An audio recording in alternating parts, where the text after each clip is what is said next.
유두 유륜에 네. 약간 돌기가 생겼어요. 하얀색 뭔가가 나와요. 짜니까 피지같이 뭐가 나와요 하고 고민을 얘기하시는 분들이 임신 중에 되게 많아요. 안녕하세요. 산부인과 전문의 백수진입니다. 안녕하세요. 성형외과 전문의 황동현입니다. 자, 이번 질문은 유두와 유륜에 관한 내용이에요. 몸에서 굉장히 작고 사소한 부위이긴 하지만 의외로 걱정이 많이 되는 부위이기는 하거든요.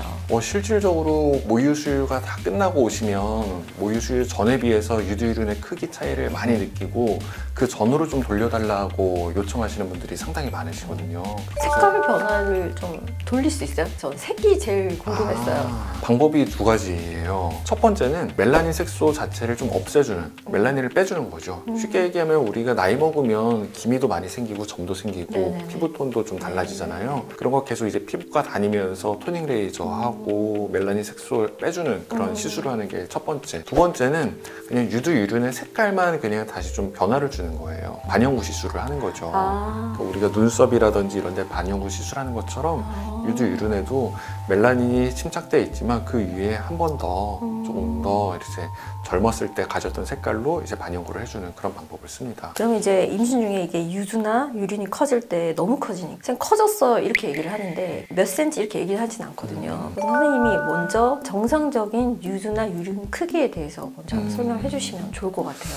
교과서적으로 나와 있는 우리의 평균 유륜 크기는 4에서 4.5cm이고요. 유두의 크기는 폭과 높이를 대략 1cm에서 1.2cm 정도 사이면 우리가 평균 사이즈다라고 얘기를 합니다. 하지만 이거는 평균이지 이거를 기준으로 해가지고 정상 범위에서도 훨씬 작은 분들도 계시고 큰 분도 계시긴 합니다.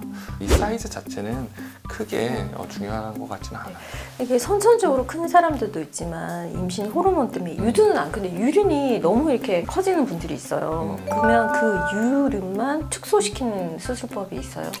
그럼요. 우리가 유두, 유륜을 하나의 그 복합체라고 많이들 생각하는데 실질적으로 보면은 그 두 개가 조금 다른 조직 구조를 갖고 있거든요. 유륜은 오히려 피부에 가깝고요. 유두는 유선 조직에 좀 더 가까워요.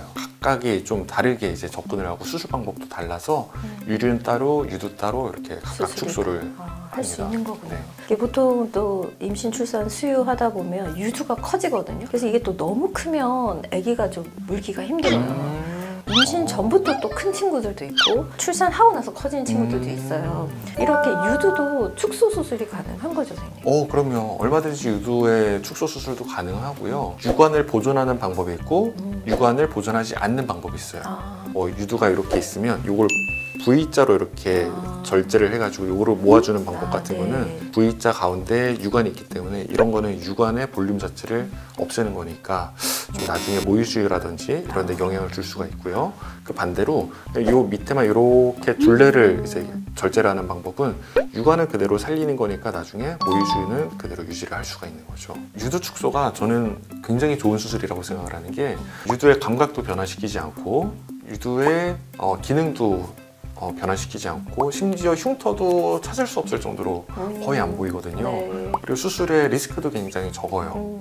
가슴 문제를 떠나서 이것도 의외로 많은데 유두, 유륜에 약간 돌기가 생겼어요. 하얀색 뭔가가 나와요. 짜니까 피지같이 뭐가 나와요 하고 이렇게 고민을 얘기하시는 분들이 임신 중에 되게 많아요. 이런 유륜의 돌기들은 왜 생기는 건가요?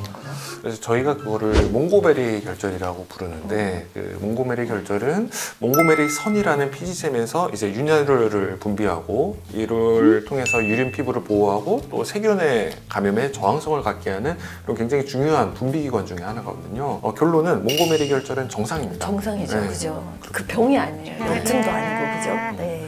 그렇기 때문에 이거에 대해서 우리가 적극적으로 치료에 나설 필요도 없고 임신, 출산 그 시기를 또 지나면은 또 다시 원래대로 돌아가는 경우가 대부분이라고 저는 봅니다. 그러면 우리 이제 정상적인 기간인 몽고메리 결절을 좀 어떻게 관리를 하면 될까요, 임신 중에?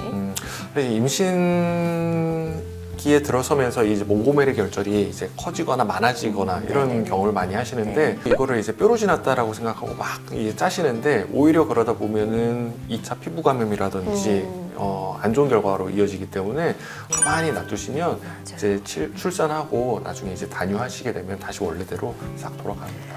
맞아요. 저는 임신 중에 어떻게 하려고 하지 말라. 그냥 가만히 둬라. 자연스러운 변화다. 처음 경험하는 거라 많이 당황스러우시겠지만 원래 그래요. 괜찮아요. 이런 얘기를 많이 해드리거든요.